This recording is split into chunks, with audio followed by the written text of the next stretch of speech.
Welcome. I'm Dr. Olushola Ajide, and today I have with me Oboke Daniel Aribe. Can you speak up? Okay, Mr. Oboke Daniel Aribe, and you are in the what department? School of Engineering. School of Engineering. So today I'm bringing the perspective from the engineering students, research students, to know how a typical day, a typical research day is with an engineering student, which is different from where I'm from. I'm from the business school, so we need to know how is it? Like what year now? Yeah, I'm in my third year now. Third year now. Okay, it's in the third year. Well, so how was it? What's your research on? Yeah, my research is basically on reservoir characterization using an integrated approach of sequence stratigraphy, neural networks, and dynamic modeling for the interpretation of well-test data. Basically on sandstone reservoirs. Sandstone, well, interesting. Well, all those are very interesting to me. So looking at sandstone reservoirs. Now, this is your third year. Yeah, my third year. So now, how has it been? First, before we go to how has it been, a typical day, how is it a typical day when you from morning till, as a research student in the engineering department? Yeah, well, my day actually starts from my house, like every other person. Yeah, I get up and I reflect on what I've done the previous day. The work that is left for the present day. I try to get to school early.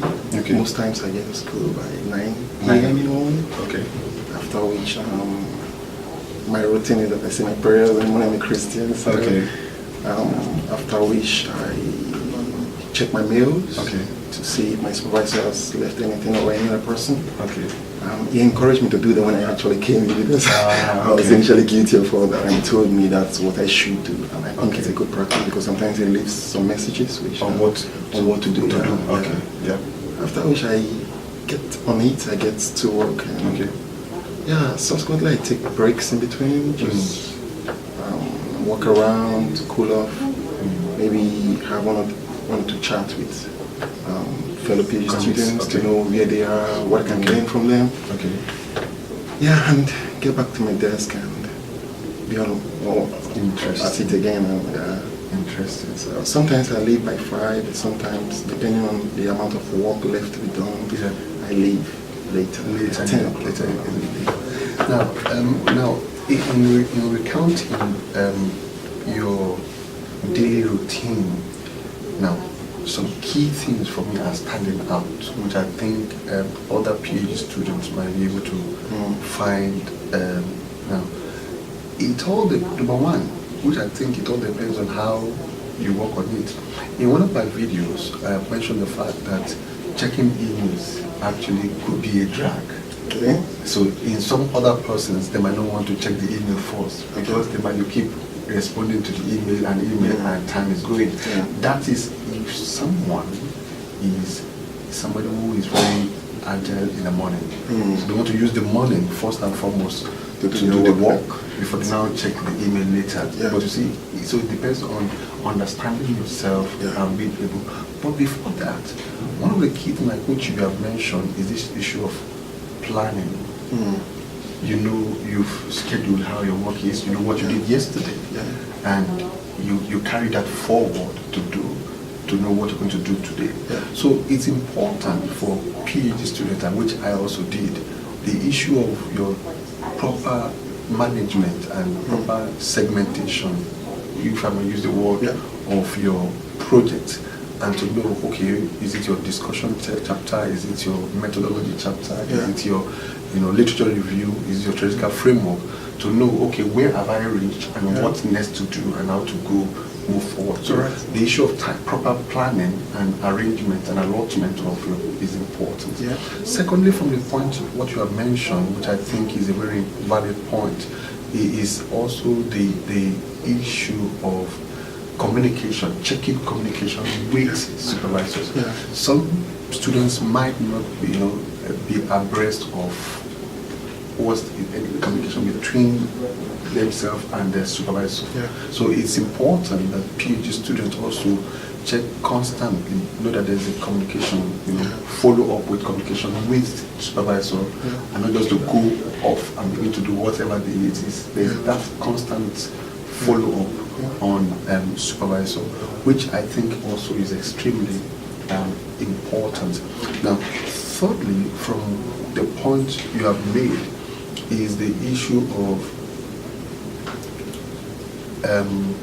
allowing the day, either you close by 5 or you close later. So it means you are flexible based on the amount of work that is at hand. So the amount of work at hand determines how you are going. Now, fourthly, you mentioned many important things, is the issue of breaks. And in one of my videos, I mentioned the fact that about healthy living and healthy lifestyle and healthy work practice, that don't just sit on your seat from your chair from morning till closed. Take breaks. Take breaks to cool off the brain and chat up with other people, and then come back with freshness to go ahead. I think I need to stop because there are other things. So now, in these 3 years, have there been challenges in your research program? Oh, sure, yeah. So what are those challenges, at least from the engineering perspective, or from as an engineering student, PhD students? Yeah, for me, when I came in, the first challenge I had was with my supervisor. Supervisor, okay. Trying to understand him, and I'm not really.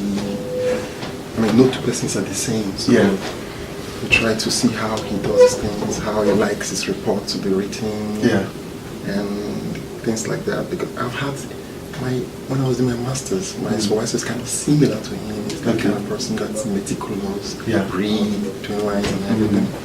Well, like I said, no two persons are the same. So I tried to understand him, and in trying to understand him, we had some clashes.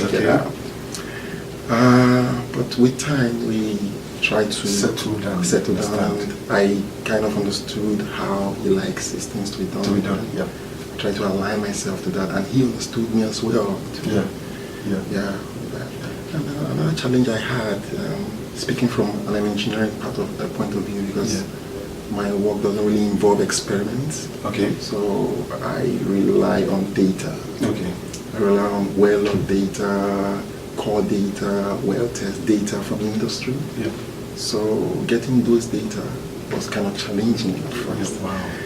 And at some point I wanted to change my topic. I mean, because that was another challenge. In fact, that challenge even came before the data issue. Because when I sent my proposal to the school, I sent a proposal just to get admitted with the mindset of, if I get here, I'm going to do something else. But my supervisor said no, he took me on the basis of that, and I must stay on that. Interesting. So that was a challenge actually. I was advised by colleagues not to let that linger on and to focus on what I wrote my proposal on. So I had to get down on it, and data now became a challenge. So we tried to weather that, and to cut a long story short, we had a collaboration with Oil and Gas Authority, and they decided to give me analog data, which another challenge was now digitizing those data. But it became part of my methodology, because I was told that could be part of my methodology, because getting a technique that can actually extract data from an analog to digital. So that's a contribution to knowledge, actually.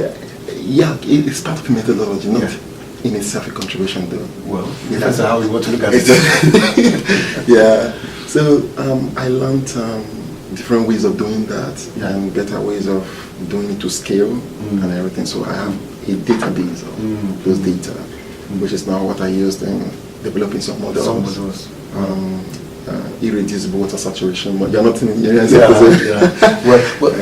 It's very important, and that's the essence of this video. The fact that the PhD program comes with its challenges, and the essence of this video is to try and make you to understand that whatever challenge you are going through, that could also be a new way of learning in which you can overcome those challenges. Yeah. Now, number one, you mentioned the issue of understanding relationship with your supervisor. Yeah. And that actually is key. In one of my videos which I've mentioned about having supervisor-supervisor relationship is a very critical, relationship. So you must know that if you have issues with supervisor, you can overcome that. Yeah. If you understand this person, yeah. how does he want his things to be done? Number two, also is the changing topic during the PhD program is also a very interesting. Yeah. Somebody would have spent 1 year or a year and a half before they think of changing. Yeah. But in your own case, you were not allowed to change because your supervisor is saying, I got you because on the of basis this, of and you must continue with that. As much as that will be, now you have surmounted that. Yeah. That now you're in your third year, so you have overcome that. Now, the third one about the issue of getting data. Every PhD student face this challenge of getting data, and it's always advised, like it was advised me when I came in, that you must have a plan B. So what if you don't get the data? Yeah. What are you going to do? And you've been able to get that, and with collaboration during the PhD program with the industry, you've been able to get those crucial data. But also, in solving that problem, another problem arose, which is the analog. Digitizing those protocols. And learning the process, you could see now that the PhD process, whatever challenge you have, actually is making you better. Sure. It's enhancing your experience as a PhD student and making you to learn on the job, and which can be helpful after you leave the PhD program. So it's important, and that is the essence of this recording, that you don't need to drop out of your PhD program. Whatever challenge you are facing, you can overcome those challenges if you only talk to people, talk to your colleagues, and find a way of surmounting those challenges and move on with life, because you can finish your PhD program.